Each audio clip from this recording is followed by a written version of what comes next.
आपके ही डिस्ट्रिक्ट का एक ऐसा रूट है जहां पर पिछले कुछ सालों से लगातार हर साल कोई ना कोई लापता होता जा रहा है, वो है पार्वती वैली। वजह क्या मानते हैं? पार्वती वैली की जो इनिशियल टोपोग्राफी है, जो आपका रुद्रनाग से लेके ठाकुर कुआं तक जो ये रूट है, वो काफ़ी चैलेंजिंग रूट है, खासकर जो वैली की तरफ, और रिवर भी बहुत तेज़ है उधर। ऑलमोस्ट एवरी ईयर कोई ना कोई इंसिडेंट हो रहा है। वो हैरानी करने वाली बात है कि आपको कोई ट्रेसेस नहीं मिलते हैं, जो भी यहाँ गुम हो जाता है। लोगों का कोई पता ही नहीं चलता है, वो मेरे लिए भी एक मिस्ट्री है। वैली ऑफ डेथ जैसा नाम भी जो है इस वैली को दे दिया है। आप किस तरीके से देखते हैं, क्योंकि ये काफ़ी फेमस ट्रैक है pin Parvati. Valley of death पर मैं तो इसको ब्यूटीफुल वैली बोलूँगा, क्योंकि शायद ही ऐसी कोई वैली इस एरिया में है। तो आपको लगता है कि ये खास तौर पे पिन पार्वती का ये रूट है, वो अब बदनाम होता जा रहा है? सोशल मीडिया इतना स्ट्रॉन्ग है, मीडिया कोई भी चीज़ कहीं भी हो जाती है तो पूरी दुनिया में वो फैल जाती है। पहले कुछ और बात होती थी तो पॉकेट्स में रहते थे, तो इस करके एक मैसेज तो जाता है। ये लगातार लोग गुम हो रहे हैं और उनका ना मिलना किस तरफ इशारा कर रहा है? कुछ एरियाज़ में आपको नहीं जाना चाहिए सोलो, या तो आपको लोकल हेल्प ले जानी चाहिए, गाइड्स को ले जाना चाहिए, या इस तरह से, और अच्छी तरह से असेस करना चाहिए डेंजर्स को। देखिए, सोलो ट्रैवलिंग एक बहुत बड़ा फैक्टर है, और अनप्रिपेयर्ड जाते हैं, शायद कुछ नशे के भी कुछ। तो इस रूट को अब मैप करने की ज़रूरत है ताकि लोगों की जान ना जाए। बहुत ज़रूरी है।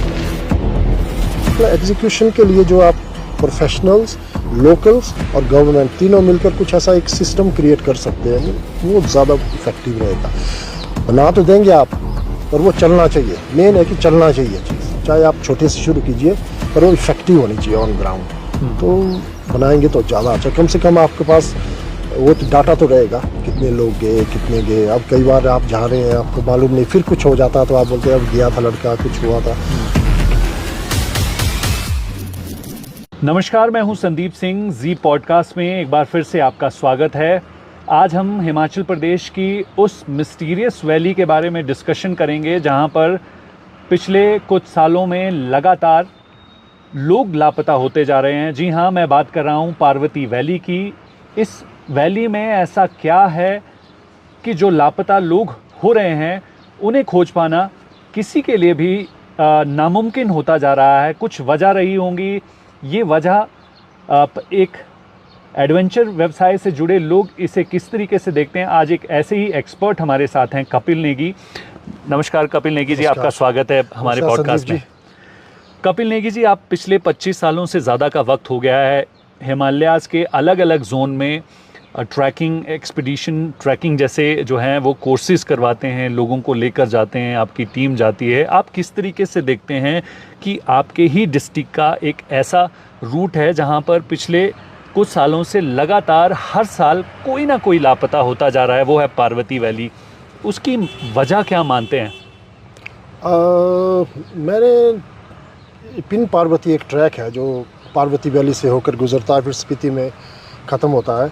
तो ये मैंने लेट 90s में किया था पहले, और जो फर्स्ट टाइम मैं जब गया था तो मुझे लगता है जो पार्वती वैली की जो इनिशियल टोपोग्राफी है, जो आपका रुद्रनाग से लेके जो ठाकुर कुआं तक जो ये रूट है, वो काफ़ी चैलेंजिंग रूट है, खासकर जो वैली की तरफ, और ऑलमोस्ट गॉर्ज है वो, और बहुत फेरोशियस गॉर्ज है, और रिवर भी बहुत तेज़ है उधर। तो और वो तो एक टोपोग्राफी है, फिर टोपोग्राफी अलग अलग सीज़न में अलग अलग चैलेंज आपको देती है, और ये जो रूट है इसका सीज़न भी ऑलमोस्ट एंड ऑफ समर और मानसून टाइम में होता है। तो वो काफ़ी मुझे लगता है एक फैक्टर हो सकता है वो भी। पर लास्ट ईयर में जो ऑलमोस्ट एवरी ईयर कोई ना कोई इंसिडेंट हो रहा है, और जो सबसे जो हैरानी करने वाली बात है कि आपको कोई ट्रेसेस नहीं मिलते हैं, जो भी यहाँ गुम हो जाता है। तो वो कह नहीं सकते वो क्या और फैक्टर्स है, कुछ पर लोगों टोपोग्राफी एक है। बिल्कुल। हाँ। कुछ लोगों ने इसी इंसिडेंट को लेकर जो है किताब भी लिखी है, बहुत सारे जो है रूमर्स भी यहाँ पर रहते हैं, वैली ऑफ डेथ जैसा नाम भी जो है इस वैली को दे दिया है। आप किस तरीके से देखते हैं, क्योंकि ये काफ़ी फेमस ट्रैक है पिन पार्वती ट्रैक जो है, बहुत सारे सालों से आप जैसे बहुत सारे लोग हैं जो इससे रोज़गार कमाते हैं, लेकिन अब एक डर भी जो है उसका माहौल भी बनना शुरू हो गया है। किस तरीके से आप देखते हैं कि वजह, जिस तरीके से आपने कहा कि टोपोग्राफी तो एक वजह है, लेकिन दूसरी और भी वजहें होंगी, क्योंकि बहुत सारे ऐसे इंसिडेंट्स हुए हैं जिनमें आपके पास भी बहुत सारे लोग अभिभावक पहुंचे होंगे कि उनको खोजा जाए, कैसे ढूंढा जाए। वैली ऑफ डेथ पर मैं तो इसको ब्यूटीफुल वैली बोलूँगा, क्योंकि शायद ही ऐसी कोई वैली इस एरिया में है जहाँ पर इतने ज़्यादा कंटेंट्स है, ग्लेशियर्स है, फॉरेस्ट्स है। और फैक्टर्स मुझे लगता है, देखिए सोलो ट्रैवलिंग एक बहुत बड़ा फैक्टर है, क्योंकि जब आप किसी एरिया में जाते हैं उसको असेस नहीं करते हैं, डेंजर्स को असेस नहीं करते हैं और अनप्रिपेयर्ड जाते हैं, और शायद ये एक फैक्टर है वहाँ पर। और कई बार कुछ स्ट्रे इंसिडेंट्स भी हुए। लेट 90s में शायद एक स्पेनिश फैमिली पर वहाँ अटैक हुआ है और वो शायद उसमें एक डेथ भी हुई है, पर वो जो खुद था आदमी बड़ा स्ट्रांग था, उसने उनको काउंटर किया और वो हुआ। पर वो छोटी मोटी ये इंसिडेंट्स तो काफ़ी जगह हुए हैं और भी, पर मेरे लिए भी ये बहुत एक्स्ट्राऑर्डिनरी है, खासकर जिस तरह से लोगों का कोई पता ही नहीं चलता है। वो मेरे लिए भी एक मिस्ट्री है कि भाई ये कैसे है। और जगह भी हम जाते हैं और भी काफ़ी सेम टेरेन वाली जगहें हैं, पर यहाँ पर मुझे लगता है ये 2-3 फैक्टर्स जो हैं, जो अनप्रिपेयर्ड और सोलो ट्रैवलिंग है, और शायद कुछ नशे के भी कुछ लोग नशा करने वाले लोग भी जाते हैं, वो सब फैक्टर्स तो है ही हैं। पर ये जो एकदम से गायब होना, एक तरह से आप बोल सकते हैं कि जैसे हिमालयन बरमुदा ट्रायंगल की तरह है, ये पता नहीं, ये एक मिस्ट्री है। आप तो बहुत बार वहाँ से गुजर चुके हैं, किस तरीके से आप देखते हैं कि खीरगंगा और जिस इस सेक्शन की हम बात कर रहे हैं पर्टिकुलर की, अगर इस वाले सेक्शन में अगर कोई गुम होता है तो उसका मिलना नामुमकिन हो जाता है। रीज़न आप दर्शक सुनना चाहेंगे कि इस एक्चुअली ये जगह में है क्या? मुझे लगता है जो रिवर का जो विड्थ है वो बहुत कम है, मतलब ऑलमोस्ट बहुत फ्रेशियस गॉर्ज है, मतलब ऑलमोस्ट कई जगह तो शायद ऐसी होगी जहाँ आप जंप कर सकते हैं, पर पूरी रिवर वहाँ से जा रही है। आप ये देखिए पार्वती रिवर, हाँ जी। और हम लोग जब इसमें ट्रैवल करते हैं तो कई बार जो वहाँ इतनी स्ट्रॉन्ग उसकी फोर्स होती है, तो कई रैपिड्स जब शूट अप होते हैं तो रेनबोज ओकेजनल बनते रहते हैं, तो और बहुत नैरो गॉर्ज है वो। और मुझे लगता है कोई वहाँ पर एक्सीडेंटली या गिर गया या कुछ, कोई चांस नहीं है वहाँ से। तो कितना लंबा स्ट्रेच है जिसके बाद रिवर जो है खुले में आती है? रुद्रनाग से लेके मुझे लगता है ये आपका जो ये टुंडा भुज तक ऑलमोस्ट सेम इसी तरह का है। तो कितने किलोमीटर का ये स्ट्रेच है जो आज की डेट में मिस्ट्री वैली बन चुका है? मुझे लगता है 10-20 किलोमीटर होगा, 20-25 किलोमीटर। तो बहुत लंबा स्ट्रेच है। हाँ जी, हाँ। तो जिस तरीके से पिछले कुछ सालों में लगातार बहुत सारे, चाहे विदेशी हों या हमारे प्रदेश से हों या फिर कुछ युवा वर्ग जो हैं, उस तरफ काफ़ी खींचे चले आते हैं, और जिस तरीके से ये लगातार लोग गुम हो रहे हैं और उनका ना मिलना किस तरफ इशारा कर रहा है? यही है। जैसे मैं प्रोफेशनली कहूँ तो मेरे हिसाब से तो ये प्लानिंग जो लोग ट्रैवल करते हैं, अब जैसे मान लीजिए आप एडवेंचर शुरू करते हैं तो आपको क्वाइट एक एक्सपीरियंस चाहिए, एक स्पैन ऑफ टाइम का, और धीरे धीरे आप उसमें आते हैं। तो मैंने मैक्सिमम तो ये देखा कि कुछ लोग या बियर ग्रिल्स या कुछ इस तरह के एपिसोड्स देख के फिर दूसरे दिन चल पड़ते हैं, और देख तो लेते हैं कि क्या क्या हो सकता है, पर क्योंकि नेचर तो अलग अलग चैलेंजेस आपको प्रोड्यूस करता है जो आपने सोचा भी नहीं होगा। अलग अलग वेदर में, अलग अलग हर पॉइंट पर जो है आपको एक ही तरह के चैलेंज नहीं मिलते हैं। आपने तो एक ही तरह का सीक्वेंस देखा होगा, पर वहाँ पर तो अलग होगा। तो मुझे लगता है अनप्रिपेयर्ड जो है ट्रैवलिंग, और गियर की कमी, अच्छी तरह से गियर अप नहीं होते हैं, और सोलो जो ट्रैवलिंग है वो मुझे लगता है बहुत डेंजरस है। कुछ एरियाज़ में आपको नहीं जाना चाहिए सोलो, या तो आपको लोकल हेल्प ले जानी चाहिए, गाइड्स को ले जाना चाहिए, या इस तरह से, और अच्छी तरह से असेस करना चाहिए डेंजर्स को, उस एरिया के बारे में पता करना चाहिए। अब यंगस्टर्स काफ़ी लोग आ रहे हैं और एकदम से निकल जाते हैं वो, तो मुझे लगता है वो एक बड़ा रीज़न है। तो ये पूरे हिमाचल में कई सौ ऐसे ट्रैकिंग रूट्स हैं जहाँ पर फुटफॉल बहुत ज़्यादा रहता है, लेकिन यही पिन पार्वती वाला रूट जो है जिस तरीके से एक मिस्ट्री वैली बन चुका है, आपको लगता है कि सीरियस कंसर्न है? हाँ है ऑफ कोर्स, ये सीरियस कंसर्न है। इसके बारे में सोचना ज़रूरी है कि क्या फैक्टर्स हो सकते हैं, पूरा असेस करना ज़रूरी है क्या क्या। ठीक है, एक तो एक्सीडेंटल फैक्टर है, और भी क्या क्या है या नहीं है, उस तरह आई थिंक असेसमेंट बहुत ज़रूरी है। वो कोई ऐसा इंसिडेंट आपको याद है जो प्रीवियसली बहुत सारे विदेशी नागरिक भी वहाँ पर घूमे, कई सालों तक जो है सर्च मिशन वहाँ पर कंडक्ट किया गया है, सिग्नल्स की कमी रहती है, एक तो बहुत दूर पैदल चलकर वहाँ पहुँचना पड़ता है, नैरो वैली है, आप इजीली ड्रोन्स को फ्लाई नहीं करवा सकते, आप क्लाइम करके या रैपल करके उस वैली के अंदर घुस नहीं सकते हैं। तो कोई ऐसा इंसिडेंट है जो आप दर्शकों को सुनाना चाहें कि कितना चैलेंजेबल जो है वहाँ पर मिस्ट्री रहती है? मैं उसका पार्ट तो नहीं था, पर एक जो रेस्क्यू ऑपरेशन है शायद काफ़ी टाइम तक चला था, कोई इजरायली था शायद, वो गायब हुए थे, या एक वो सिंगल था। तो मुझे लगता है वो तो ऑलमोस्ट फुल ईयर चला, फिर उसके बाद दोबारा वो आए। अब कुछ पेरेंट्स मेरे ऑफिस में भी 2-3 बार आ चुके हैं कि उनके जो बच्चे वहाँ गायब हुए हैं। तो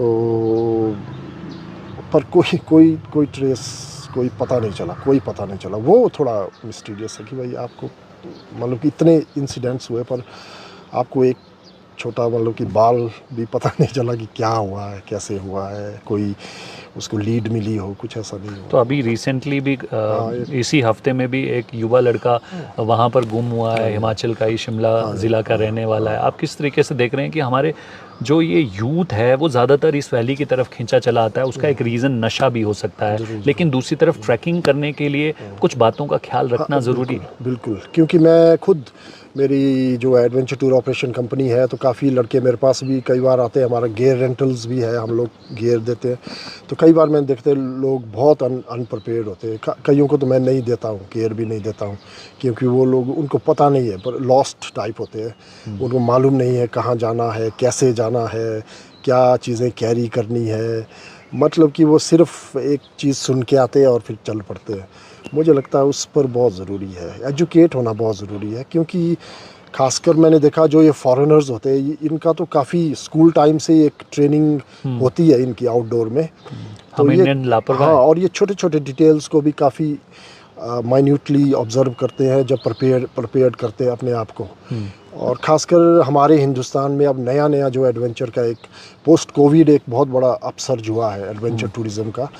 तो अभी तक हम लोग अच्छी तरह से उसमें नहीं हुए एक्सपीरियंस। मतलब कि कुछ लोग हैं जो प्रोफेशनल्स हैं या कुछ ने कोर्सेज़ किए हुए हैं, पर इन जनरल जो मास ट्रैकर्स हैं, वो मुझे लगता है अगर ऐसा ही रहा तो ऐसे इंसिडेंट्स हमारे को काफ़ी और देखने को मिलेंगे फ्यूचर में। एक सवाल का जवाब मन में आ रहा है, जो ये पिन पार्वती ट्रैक है, ये शुरू कहाँ से होता है, अंत कहाँ है, कितना लंबा ये स्ट्रेच है, कितने दिनों का ये रहता है? जब भी कोई इस पिन पार्वती ट्रैक को जो है वो करना चाहे तो किन बातों का ख्याल रखना चाहिए? एज एन एक्सपर्ट आप उनसे क्या कहना चाहेंगे? देखिए, 9-10 दिन का ट्रैक है ये। हम लोग बरशैनी से शुरू करते हैं इसको, और ये स्पीति में दूसरी तरफ जो माउंटेन डेजर्ट एरिया है, मुद, और मुद में जाके ये ख़त्म होता है। और मुझे लगता है प्रिपेयर्डनेस ज़रूरी है। सबसे पहले तो आपका पर्सनल गियर, एक तो आपका चैलेंज है शुरू वाला, जो फॉरेस्ट है, वेट रहता है काफ़ी, क्योंकि जुलाई में ये खुलता है, जुलाई में खुलता है, तो तब मानसून टाइम भी होता है। तो फर्स्ट पार्ट वो है। दूसरा है ग्लेशियर। ग्लेशियर थोड़ा ट्रिकी है, वेदर एकदम से चेंज हो जाता है, तो उसके लिए आप उसके लिए भी बहुत प्रिपेयर्ड रहना पड़ता है। और जो ऑल्टीट्यूड है 5200 मीटर का है, जो पास का है, तो कई ऑल्टीट्यूड सिकनेस, इससे रिलेटेड कई और इश्यूज आ सकते हैं। तो उसके आपको पूरी तरह से प्रिपेयर होना है। और मुझे लगता है, और सिंगल सोलो ट्रैकिंग करने का ये रूट नहीं है, इसमें एज ए ग्रुप ही आप जाइए सबसे पहले। और अच्छा गियर अप होके जाना है, जो आपका जो एक्सट्रीम माउंटेन गियर्स है, जो आपके स्लीपिंग बैग्स है, 4 सीज़न टेंट्स हैं, और जो आपका पर्सनल गियर भी है, वो भी बहुत हाई क्वालिटी का होना बहुत ज़रूरी है। यूजुअली क्या होता है कि फेयर वेदर में हम कर लेते हैं, तो फिर उसके बाद डाल देते हैं कि भाई बहुत बढ़िया है, पर जब वेदर टर्न अराउंड होता है तो वही चैलेंज आपको कई सौ गुना और ज़्यादा बढ़ जाता है। वो तो लोग बिगिनर के लिए ट्रैक है? बिगिनर्स के लिए नहीं है, बिगिनर्स के लिए नहीं। अगर बिगिनर्स अच्छे शेप में है तो वो किसी दूसरे अपने साथी के साथ जा सकते हैं जो ऑलरेडी एक्सपीरियंस्ड है।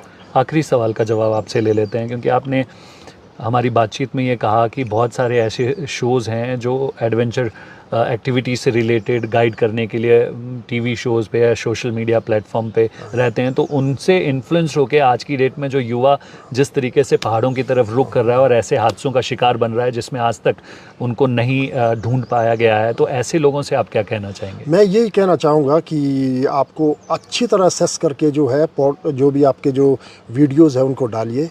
यूजुअली क्या होता है कि हम लोग जनरल एक एक्सपीरियंस डाल देते हैं। मान लीजिए हम लोग पार्वती ट्रैक करते हैं फेयर वेदर में, बहुत बढ़िया, कोई प्रॉब्लम नहीं आई, और मैं अपना एक्सपीरियंस डाल देता हूँ, ये तो आराम से हो जाएगा, कोई आप अकेले भी कर सकते हैं। व्यूज़ लाइक तो आपको मालूम नहीं है कि वो बैड वेदर में कैसा होगा। तो वो चीज़ आपको असेस करनी है और वो उस पर ध्यान देना है। तो इसलिए मुझे लगता है एक्सपर्ट एडवाइस, इस तरह के वीडियोस आ रहे हैं, ये तो ज़रूरी है। और इसके साथ आपको दूसरे जो प्रोफेशनल्स लोग हैं उनके एक्सपीरियंसेस क्या हैं वो भी ध्यान में रखने बहुत ज़रूरी है। और प्रिपेयर्डनेस जो है आपको वर्ड्स को देखते हुए करनी पड़ती है। जैसे हम लोग जब टूर ऑर्गेनाइज करते हैं तो हम अपना इमरजेंसी किट से शुरू करते हैं। फॉर एग्ज़ाम्पल हाई ऑल्टीट्यूड में जाते हैं तो हम लोग ऑक्सीजन कैरी करते हैं, हाइपरबैरिक चैम्बर कैरी करते हैं और सैटेलाइट फ़ोन भी कैरी करते हैं। अब मैं आपको बताता हूँ कि शायद ऑक्सीजन सिलेंडर मैंने 30 साल में 2 बार यूज़ किया होगा। इस रूट पे? किसी भी रूट पर 2 बार किसी की जान बची है। तो आप प्रिपेयर्ड उन 2 दिन के लिए करते हैं जब वो आप यूज़ करते हैं। तो आप बोलेंगे कि 30 साल में कैरी कर रहा हूँ यार, ये यूज़ होता नहीं है, मैं काहे को कैरी करूँ इसको, वो नहीं है। प्रिपेयर्डनेस होनी चाहिए वर्ड्स को देखते हुए, फिर आपको अच्छी चीज़ मतलब आप वो कर सकते हैं। तो आपको लगता है कि ये खास तौर पे पिन पार्वती का ये रूट है वो अब बदनाम होता जा रहा है? कुछ ये जो इंसिडेंट्स होता है नेचुरली, जब अब तो देखिए सोशल मीडिया इतना स्ट्रॉन्ग है, मीडिया कोई भी चीज़ कहीं भी हो जाती है तो पूरी दुनिया में वो फैल जाती है। पहले कुछ और बात होती थी तो पॉकेट्स में रहते थे, तो इस करके एक मैसेज तो जाता है। तो इस रूट को अब मैप करने की ज़रूरत है ताकि लोगों की जान ना जाए। बहुत ज़रूरी है। आई थिंक प्रोफेशनली इस चीज़ को अच्छी तरह से मैप करके और इसको अच्छी तरह से हमारे को इवन जो वे पॉइंट्स वगैरह उसमें मेंशन होने चाहिए। रूट तो एक है, इसको एक तो रूट है, सिंगल रूट यहाँ है। एंट्री पॉइंट बनाया जा सकता है, चेक पॉइंट्स, हाँ शायद बनाया हुआ था, पीछे कुछ था।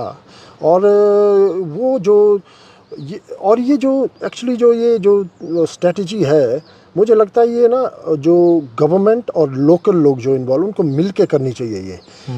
अमूमन तौर पर देखा गया, और जो प्रोफेशनल्स है जो इसमें ऑलरेडी इन्वॉल्व है, अमूमन तौर पर तो हम लोग कर देते हैं पर उसको एग्जीक्यूट करना मुश्किल हो जाता है। मुझे लगता है एग्जीक्यूशन के लिए जो आप प्रोफेशनल्स, लोकल्स और गवर्नमेंट तीनों मिलकर कुछ ऐसा एक सिस्टम क्रिएट कर सकते हैं, वो ज़्यादा इफ़ेक्टिव रहेगा। बना तो देंगे आप, पर वो चलना चाहिए। मेन है कि चलना चाहिए चीज़, चाहे आप छोटे से शुरू कीजिए पर वो इफ़ेक्टिव होनी चाहिए ऑन ग्राउंड। तो बनाएंगे तो ज़्यादा अच्छा, कम से कम आपके पास वो तो डाटा तो रहेगा, कितने लोग गए, कितने गए। अब कई बार आप जा रहे हैं, आपको मालूम नहीं, फिर कुछ हो जाता तो आप बोलते हैं अब गया था लड़का, कुछ हुआ था। चलिए, आपसे बातचीत करके बहुत सारी जानकारी हमारे दर्शकों को मिली होगी। आपका बहुत बहुत धन्यवाद। Thank you sir. तो ये कपिल नेगी हैं। अपने पॉडकास्ट में हम यही जानने की कोशिश कर रहे हैं कि इन हिमालयाज़ में एक ऐसा ट्रैकिंग रूट है जहाँ पर सैकड़ों से ज़्यादा लोग लापता हो चुके हैं और जिन्हें आज तक ढूंढा नहीं गया है। कारण क्या हो सकते हैं, क्या मुख्य वजह हो सकती हैं जिस पर सोचना चाहिए, यही जानने की कोशिश हम इस पॉडकास्ट में कर रहे थे। जल्द और नए मुद्दों के साथ नए पॉडकास्ट में मुलाकात होगी। मुझे दीजिए।